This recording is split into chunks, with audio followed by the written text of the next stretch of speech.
Good morning to everyone. Today we are going to discuss about the thermal stresses in composite bar. In the previous lecture, we discussed the thermal stresses in bar, single bar. Before going to discuss the thermal stresses in a composite bar, better to revise once again when the stresses are induced due to change in temperature. For example, this is a one bar of a particular material, say as steel, alright. If it is heated, first case, if it is heated, so there is an expansion, its expansion is say as delta L, its expansion is delta L. The original length of the member is L, right? This is the change in length due to heated, or delta L caused by the change in temperature. Alright. So simply there is a strain induced caused by the change in temperature. If, for example, if it is restricted, its deformation is restricted. So this is the restriction, say restriction. So a stress is developed when the deformation is restricted. By providing a restriction, the stress is developed. So then that is the stress. How much amount of the force induced by providing the stress, that is equal, calculated from this equation. So P is equal to sigma into A. This is the force developed in a member when its deformation is restricted. This is regarding to the thermal stress in a single bar. So what is the main difference between the stress in the single bar and composite bar? What is meant by composite bar? Composite bar means it is made up of two different materials. For example, this is considered as a steel. Alright, this is considered as a steel. Suppose let us consider one more member, that is the simply aluminum or the copper. This is the copper. This is copper. So when it is heated, no doubt at all, so there is expansion caused by the increase in temperature. Its deformation is also noted as delta L. For our currents, this is represented as delta Ls. It is denoted as delta C for the copper. If you observe both the cases, both are in single bar, no doubt at all. The variation caused by the result of temperature in change in length. If both are together, it means if both the members are, both the materials, say this is the copper, am I right? Again, this is the steel. This is the steel. One of its end is and other end is, both the ends are rigidly fixed. Right? If it is heated, then there is a change in deformation. If its deformation is automatically restricted, then we have to calculate the again stress in the steel and stress in the copper. So today we are going to discuss about the thermal stresses in composite bar, particularly that is represented by the figure which is rounded. Say simply composite bar is made up of two different materials, as one is copper, second one is the steel, rigidly fixed together. When it is heated, no doubt about, one of its material elongated more than that of other material. Definitely that always depending upon the quotient of thermal expansion. For example, the quotient of thermal expansion is assumed as alpha C.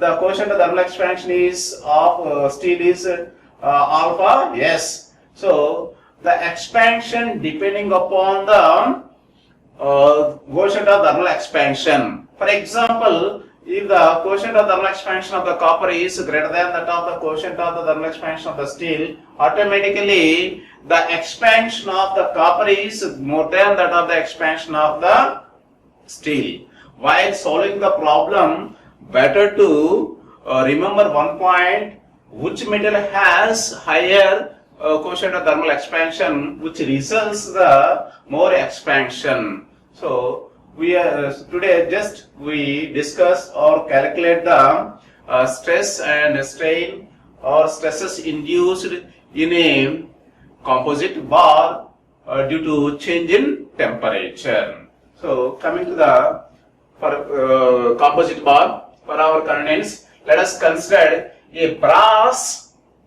rod. This is the brass rod in a steel tube. So this is the original length of the composite bar. If you observe the bar, it is the combination of two different materials. One is steel, second one is the brass. Say this is the material 1, am I right? This is the material 2. The original length of the composite bar is L. Alright? A brass is in a steel tube centrally. So whenever it is heated, if you observe the figure number 2, so the steel is also expanded, which is equal to mathematically alpha LT. Say the quotient of thermal expansion for the steel is alpha S. The quotient of brass is represented alpha B. So whenever it is heated, the steel is expanded as well as the brass is also expanded. If you observe the figure number 2, the expansion of the brass is greater than that of the expansion of the steel. It means definitely the quotient of thermal expansion of the brass is more than that or greater than that of the steel. So the expansion of the brass is greater than that of the steel. If it is not restricted, so the steel expanded, its free expansion is alpha CLT. So the free expansion of the brass is alpha BLT. So for example, the expansion of the steel is represented due to change in temperature is represented as alpha S, which is equal to delta LS, which is equal to alpha S into delta T into L. This is the free expansion. So then free expansion of the brass is alpha B delta T into L. Am I right? Simply the expansion of the steel due to variation in temperature mathematically, which is represented by delta LS, which is equal to alpha S into delta T into L. Again, the expansion of the change in length caused by the change in temperature in a brass material represented by delta L into B is equal to alpha B into delta T into L.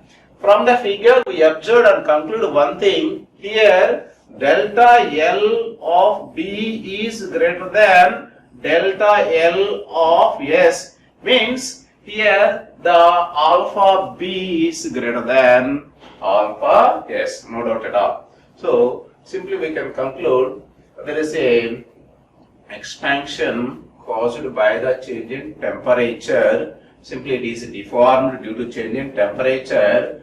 The change in length caused by the change in temperature in steel gives equation number 1, and the change in length caused by the change in temperature in brass is given by the equation number 2. So from the figure we observed one thing, the change in length or the increase in length of a brass is greater than steel because the quotient of thermal expansion of the brass is greater than. So it is free to expand because there is no restriction is provided either partially or totally. If there is no restriction is provided either partially or totally, there is no internal forces are induced, which results there is no stress developed, but there is a strain, there is a change in length which is equal to represented by the equation number 1 and 2. Just I would like to provide a restriction that is represented in figure number C3. Say this is figure number 3, this is figure number 2, this is figure number 1 for example. If you observe the figure number 3, a restriction is provided at D. If you observe the second figure, the expansion of the brass is more than that of the third figure. If you observe all these three figures, in the first figure, the original length is given, that is L.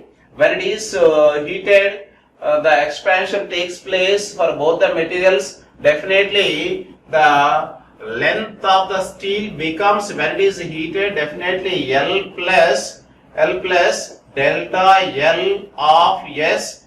Again, definitely it is the final length of the member or the brass when it is heated. If it is not provided any restriction, that becomes L plus delta L of C. This is the final length. So just I would like to provide a restriction, or I would like to prevent the deformation at a particular point D. It means the brass length is to be decreased and steel length is to be increased. Simply by applying or by providing a compressive force in brass member, its change in length decreases, and by providing a tensile force in a steel member, it is increase in length further. So simply there is a stress developed in both the materials, in steel as well as the brass, but in the brass the compressive stress is developed. In the brass there is a compressive stress, am I right? In a steel there is a tensile stress developed. This is the very important point. Which type of stress is developed or produced in a member when its deformation is restricted by providing any restriction or to prevent the deformation. So, which type of stress is developed? That is very important one. Based on that, we have to calculate the actual length in a steel as well as the actual length in brass. That is very important one. Or actual length changes in steel as well as the brass. So I would like to repeat once again. Initially we considered the composite bar. Composite bar means combination of two different materials. Particularly in this case, two different materials are, one is the steel, second one is the brass. A brass rod is in a steel tube centrally. Whenever it is heated, so there is an expansion, it is free to expand. If you observe the figure number 2, the steel and brass both are expanded because there is no restriction provided. It means there is a strain.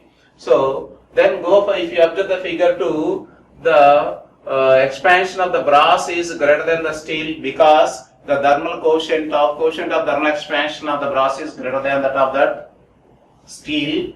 Very simple. If a restriction is provided or its deformation is prevented, particularly that is observed in the figure number 3. So a restriction is provided. Simply restriction means one kind of the material other than that of two materials with a negligible thickness, so fixed or bolted. Simply one of its deformation is restricted and other is, it means increased. Particularly in case of the brass and steel, so by providing the compressive stress or compressive force, its expansion is restricted. And so second one is in the case of the steel, it is elongated further. So while solving the problem, you have to keep the point or remember one point: which type of stress is developed or a force is developed in a particular material. It means particularly in case of the brass, So compressive type force is needed, am I right? In case of the steel, so tensile force, tensile type of the force is needed or developed. That is very, very important. If you observe that the force in these two members must be equal.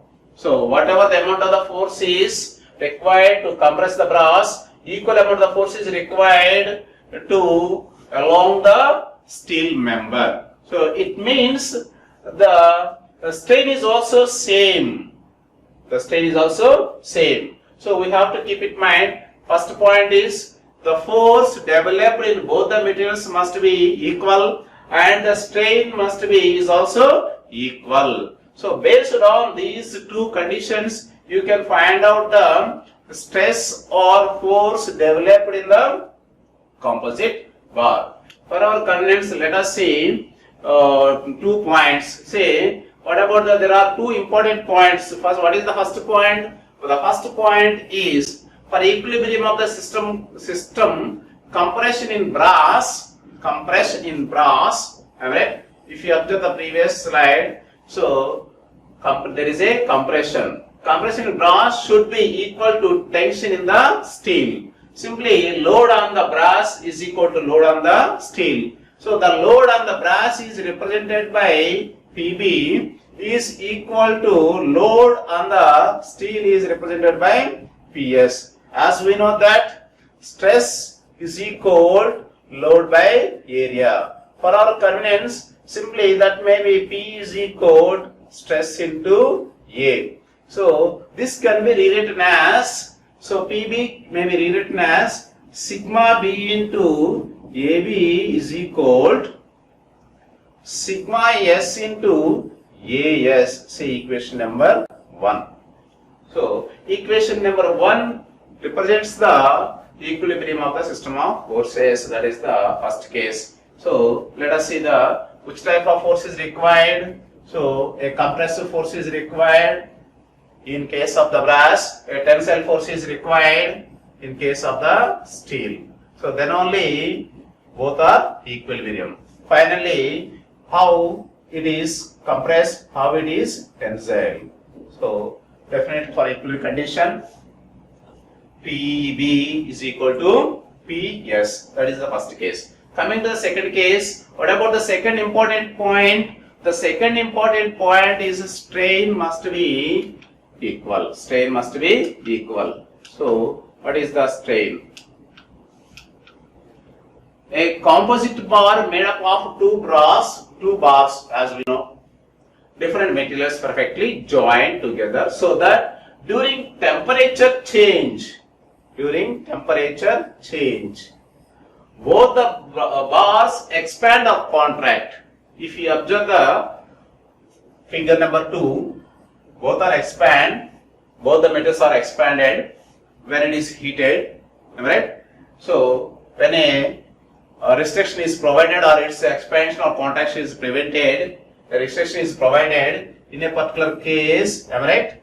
There is an expansion in a brass, there is a expansion in the steel, and there is a compression in the brass. So by the same amount, that is very, very important. It means, for example, the expansion caused by the variation in temperature in brass is represented by delta LB must be equal to delta L of S. Or in other words, the strain, it means epsilon B is equal to epsilon S. So this is the second condition. What is the first condition? The force must be same in both the materials. The second case, either expansion or the contraction must be same amount. Mathematically, that may be represented delta L of B is equal to delta L of S, or sigma B is equal to sigma S. By using these two equations, you can solve any problem. So while solving the problem, we have to remember 2 points. First point is force. Force developed in one first material must be equal to second material. Am I right? Particularly in our case, the force developed in the steel must be equal to force developed in the brass, and the next one is strain in the steel must be strain in the brass. In other words, change in length in brass must be equal to change in length in a steel.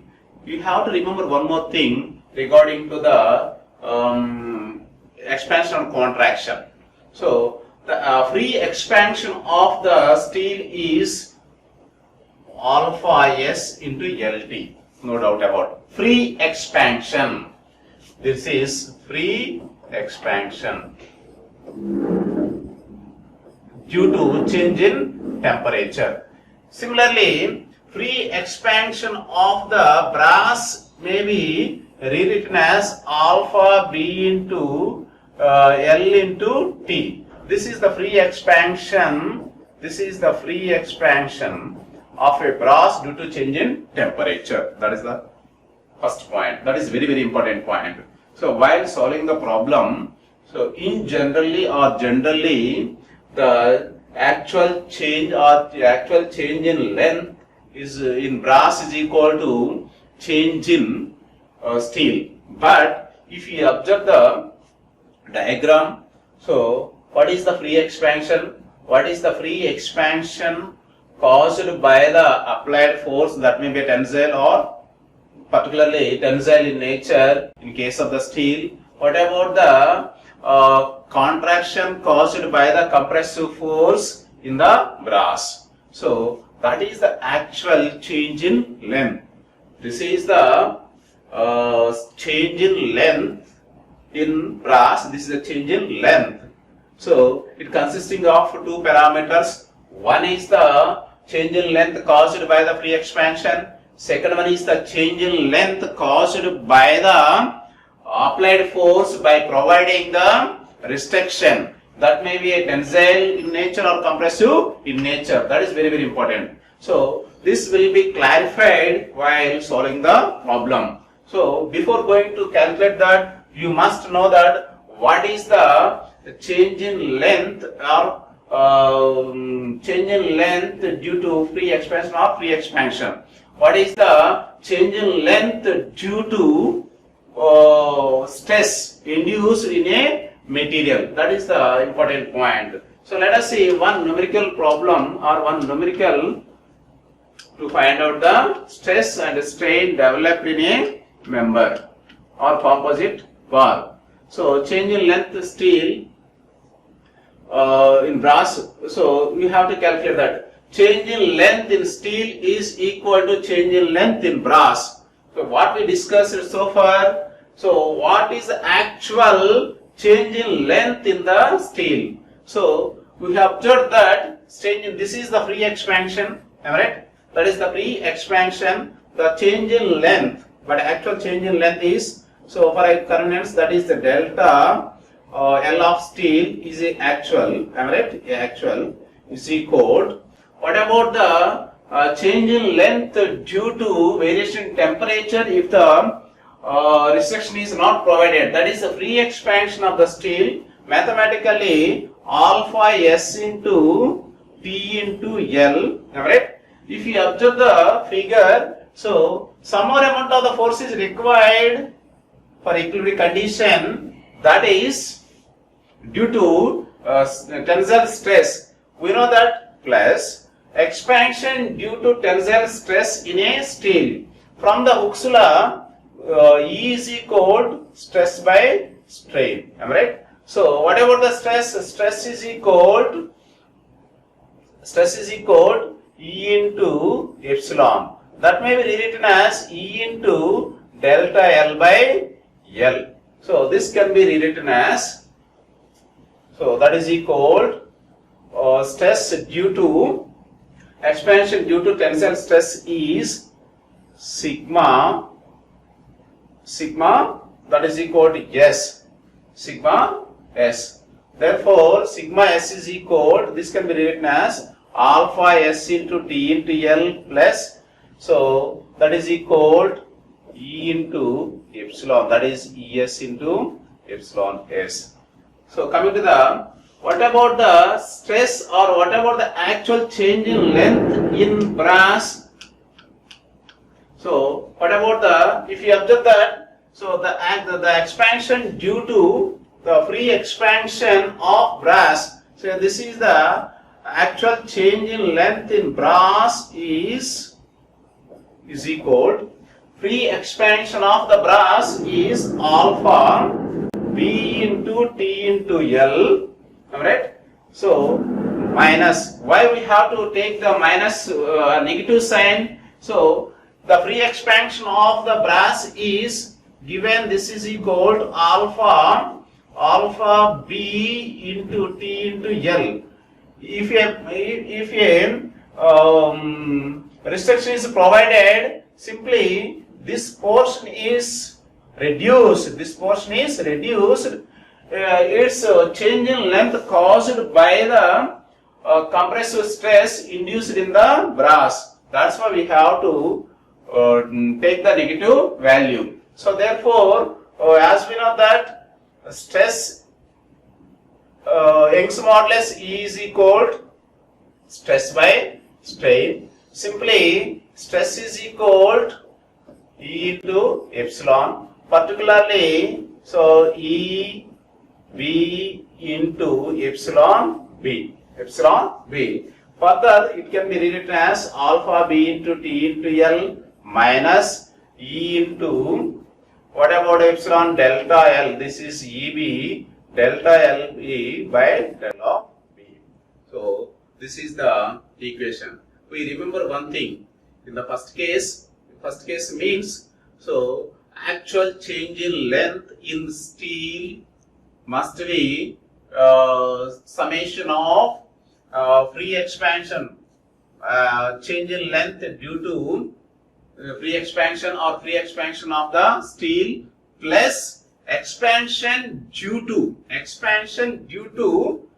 tensile stress. Coming to the brass, in the actual change in length of the brass is free expansion of the brass minus expansion due to